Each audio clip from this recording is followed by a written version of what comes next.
Welcome to the What to Read Next podcast. In this podcast, your host, Lori Amin, will interview published authors to chat about their work, journey to getting published, and their book recommendations. If you share a passion for books and always looking for your next read, then join us. Hi, Corinne. Welcome to What Your Next podcast.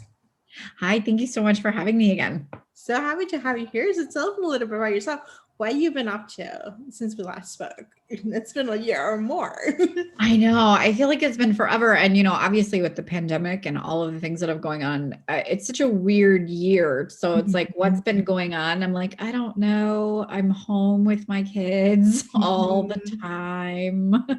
Yeah, I mean, I've just been writing and kind of spending what little time free time that I have. I'm outside a lot, and I got chickens when the pandemic started. Ooh. So that was my when somebody is going to say to me in 10 years, like, how did you endure and get through the pandemic? My response is just gonna be like, well, I got chickens. Yeah. So you're the second author who got chickens during the pandemic. So I got a question. Like, how do you entertain the chickens? Like, do you have them free range? Do they have them like on a pen? Do they give you eggs? Like, what's the status of the chickens? Yeah. So I have 5 chickens, and they have a enclosed run. And then they also are in like they're free range. I mean, they just kind of go around. We have, we live on a farm. So that it's kind of nice for them, I think. Yeah. So yeah, I mean, it's just, we have a lot of land, so they free range, and, we have only laying eggs or laying hens. We don't have any roosters. So it's nice because we just get eggs all the time. That's perfect. And you don't get the noise. Or do you get the noise? You don't get the rooster, going crazy. I'm thinking of no, and that was what we did not want that. Yeah, I'm just thinking of the Sex and the City episode where they have the rooster and she's like, please shut it down. Like, just send him to whatever farm it's supposed to go. Exactly. So I love this. So I love the fact that you got chickens in the pandemic. It's kind of like you would look back and you're like, this is a time where I'm just like, I went back to the roots of just getting laid like chickens. Yep, I got chickens. I love this. So actually, when we last chatted about it, you shared your love for historical romance, which was amazing. And I've been promoting that episode because you were just like telling all the historical romance to read. And there's been a resurgence of historical romance thanks to Bridgerton, and people are like looking for more of that because they're like, oh my gosh, you can do sexy chimes and Regency. I know. And I've been a huge Julia Quinn fan for such a long time. So it's amazing to me how many of like my friends and my family and people who aren't readers will say stuff to me about the Bridgertons, and I'm like, y'all don't even know. I know.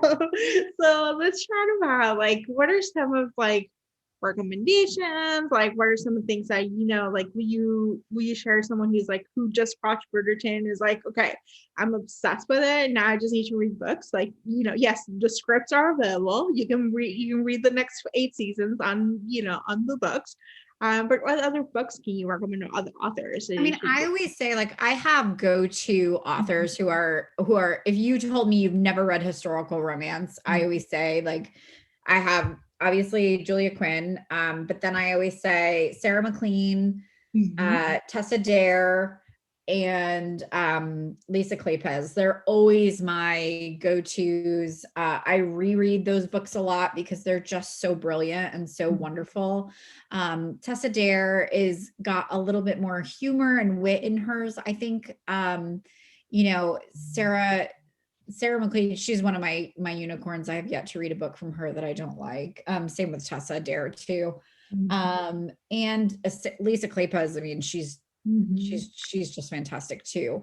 But like some of the lesser known, I think, and I don't want to say lesser known because I don't mean it that way. Just hidden gems. Yeah, Evie Dunmore is one of my favorite. Kerrigan Byrne is one of my favorites. I love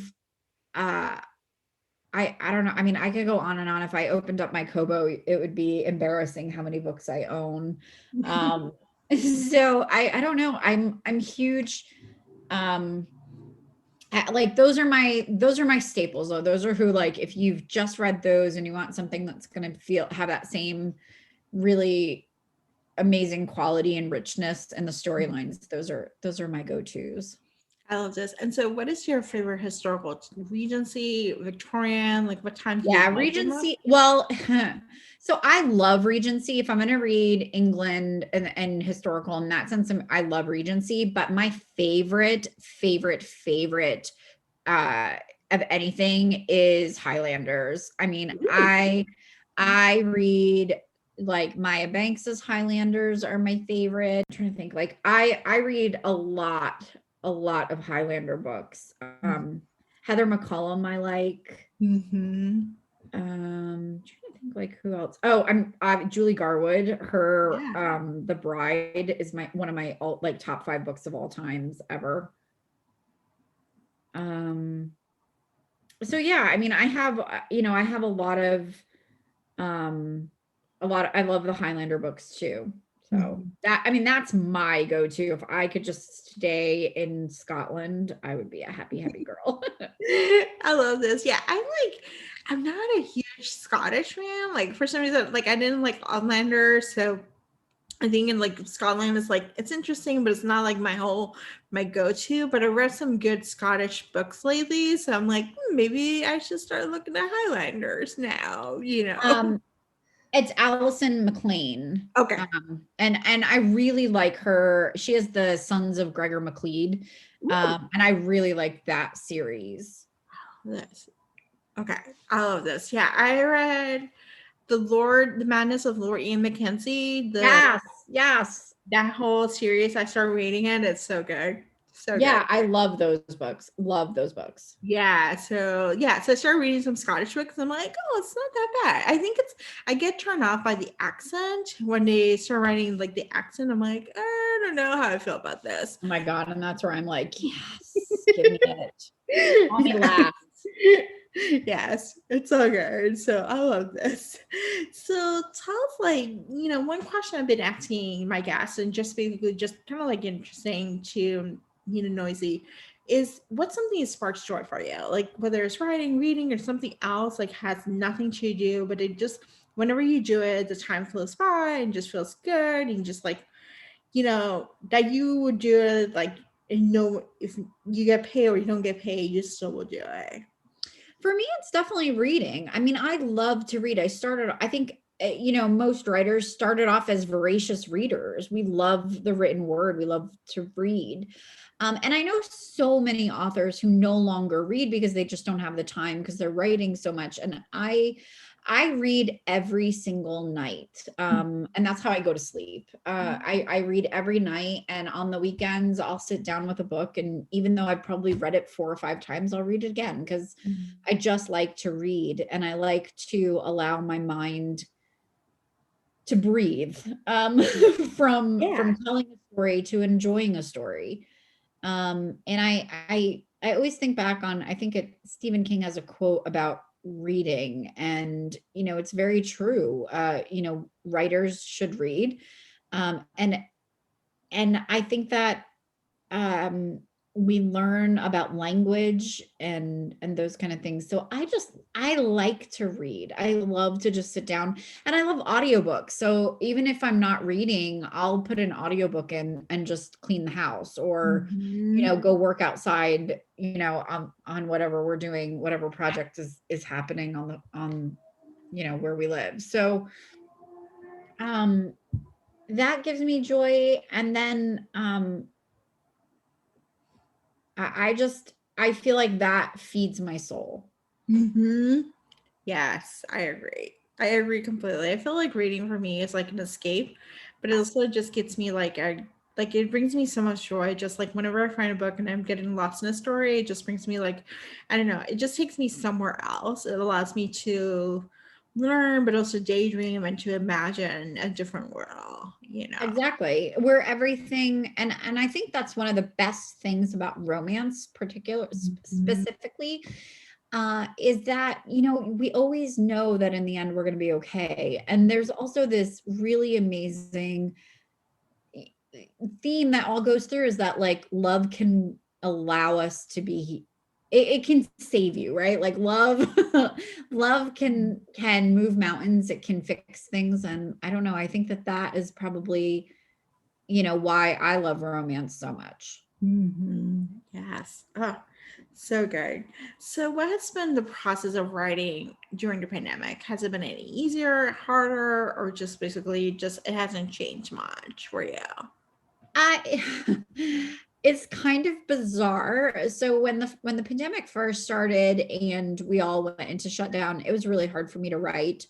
I thankfully I'm usually a couple of books ahead, so I used that time to kind of get my head straight. And then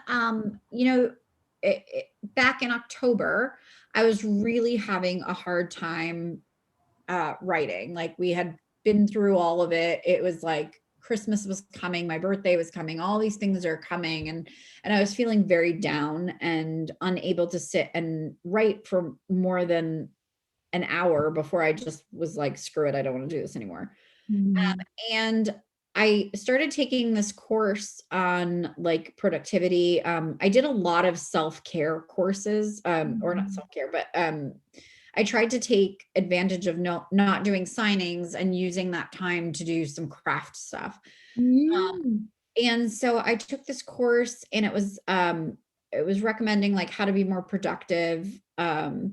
And one of the takeaways that I took from it, myself and 5 other authors have created this Zoom group where what we do is we get on at 8:00 every morning and we write together, and we do it in 30-minute sprints. And then we take 5 minutes and we talk about whatever we need to talk about. It could be the weather, it could be our husbands, it could be the kids, it could be cats, dogs, it doesn't matter. We just talk. And then we go back to 30 minutes and we write for another 30 minutes. And so by doing these sprints and these, and doing it so that we are seeing each other every day, all of us have noticed our productivity went through the roof.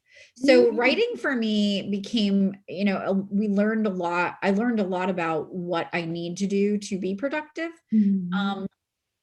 And one of those was making sure that I didn't feel alone, which so many of us, I think, have struggled with this last year. Yeah, I agree. I feel like there's something to be said about getting on creating a community, a sense of community, whether it's like just talking to other people or having someone to just talk on the phone or getting on Zoom, just seeing that. Like, it doesn't have to be so lonely, like there's opportunities like for us to connect. Absolutely. So I love this idea of having a Zoom group and writing sprints. That sounds like a lot of fun, Yeah, and it has been, and we've all become very close, and we care about each other, and our friendships have become so much stronger through it. But it also has been great for us, to have somebody in, like Melanie Harlow and I used to say it all the time when we co-wrote, it was nice to have somebody in the boat. And when you felt like you were lost, or you didn't know where your story was going off, or maybe you felt a little bit, there's been a lot of times where we're like, I know I need something, but I don't know what I need. And we can talk to each other and work as a team. Like we've created this community where the 5 of us will be like, I don't think you need to do that. I think if you maybe take the story like this, and then it just sparks creativity between all of us. That sounds amazing. Oh, I love this. So let's chat about your latest book, Could Have Been Us. What was the book is all about? Tell us a little about it. So it is a brother, it's brother's best friend. So the heroine is the sister from book 1, which was returned to us. And the hero from that book's best friend. So Stella has been in love with Grayson's best friend since she was a little girl. So it is a very, very, it's probably my favorite book that I've ever written. And I feel like I said that before, but I swear this time I really truly mean it. It is, I am incredibly proud of it. Like incredibly proud of it. So I just can't wait. I can't wait for it to release, because I really feel like it's one of the best books I've written.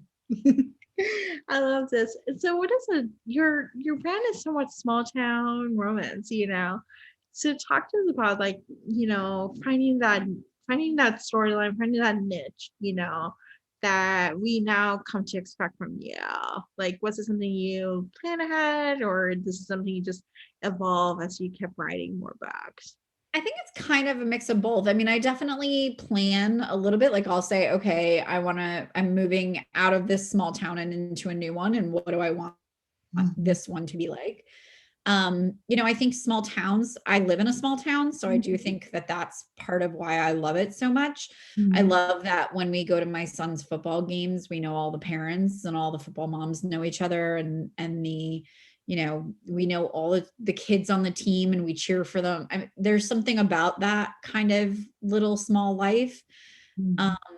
I grew up in the city, so it's hysterical to me, but I love this. I love small towns. I love the if I posted in our Facebook group right now that I needed toilet paper, somebody would bring over a box for me, because that's just what we do here.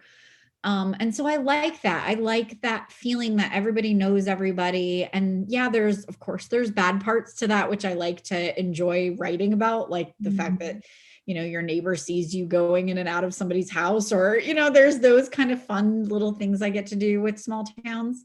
And I just like the family aspects. I think that that's really what I love. That's what I loved about the Henningtons. It's what I loved about the Second Time Around series, when, it was a group of 4 best friends, and, and then it's the same thing happened in the Arrowwoods, and now with Willow Creek Valley, it's just, I like that close knit family, that, that town where everything happens there. And, and I also like the storylines where these people have known each other their whole lives, but maybe haven't ever been in love with each other, or they were, and then they had to break up. And so I don't know. I just like thrive there. I see it very clearly.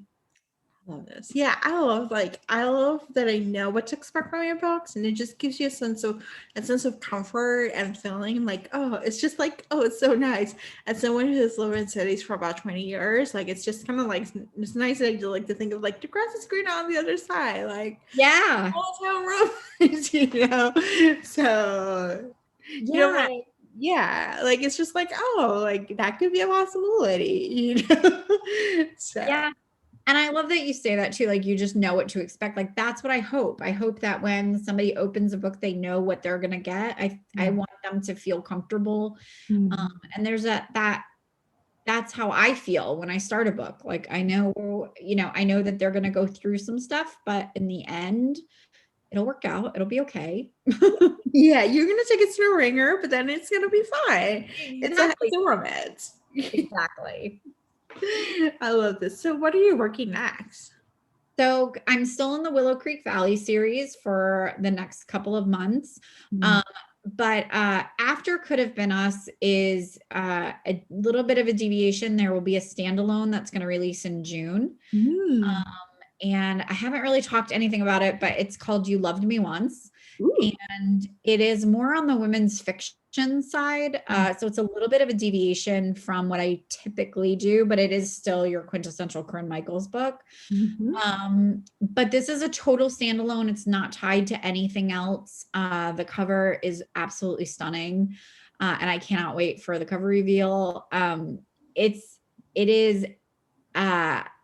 is so, I don't know how to explain it. Like I feel like my next my next 3 releases are just that feeling of like, I'm so incredibly excited for them. Oh my God.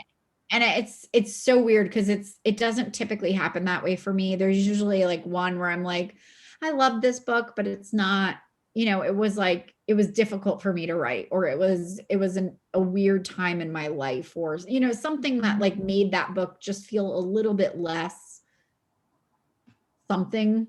I don't know what the right word is, but yeah, these next 3 books, like I have thoroughly enjoyed every moment I've spent with them. And I actually said to one of my friends the other day that if no one else likes these books, I actually don't know that it will bother me. And she was like, what does that mean? And I said, just that I feel so proud Mm-hmm. what I wrote. And I feel so blessed to have been able to write these books and enjoy every moment of it, that no one can take that from me. Mm-hmm. This. Oh my gosh. That feels so powerful. Like just like the level of like, feeling good about it. Yeah.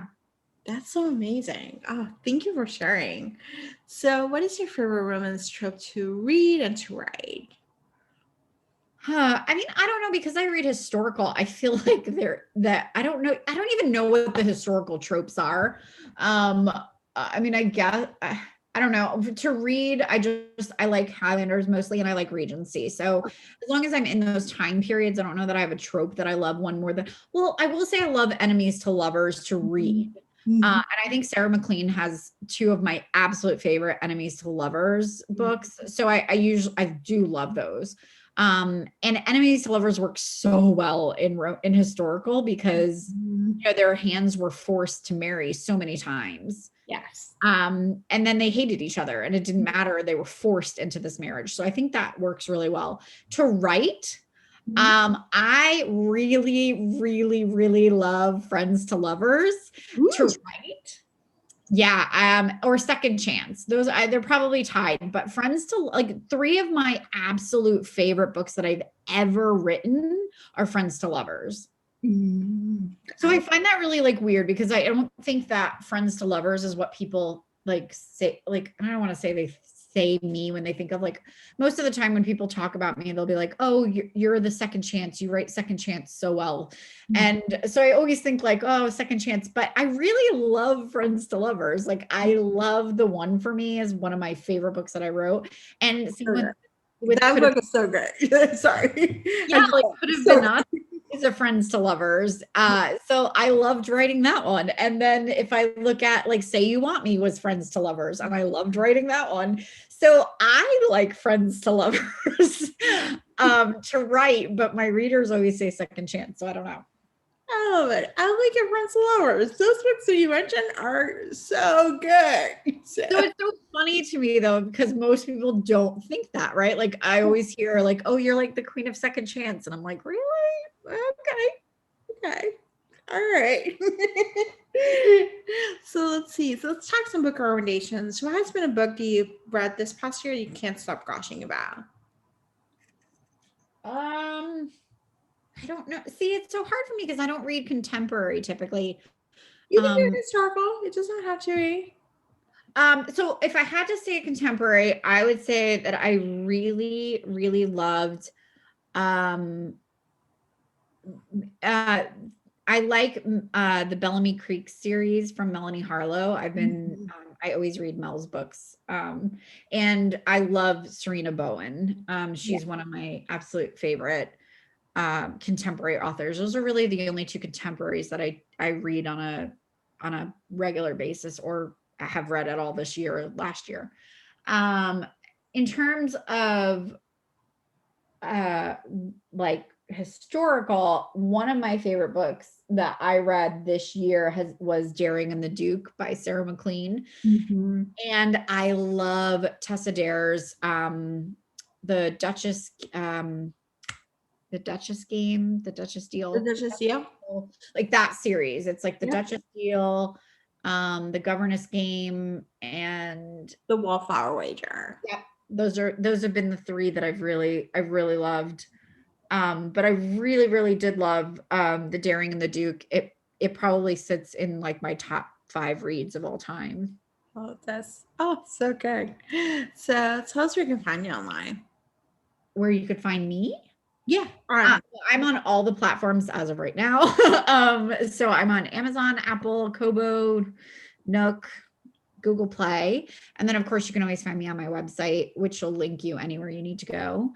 And then Audible audio. I'm on all the audio platform. I love this. Thank you, Corinne, for being on the show. Oh, thank you so much for having me. If you enjoyed this podcast, feel free to share with friends, subscribe, rate, and review the show. This is the easiest way to support the podcast. For book recommendations, author interview archives, and other fun book resources and tips, please visit whattoreadnextblog.com. The Watch Read Next podcast is part of the Frolic Network. To discover new shows to listen and love, please visit frolic.media/podcast. Thank you so much for listening and have a great day.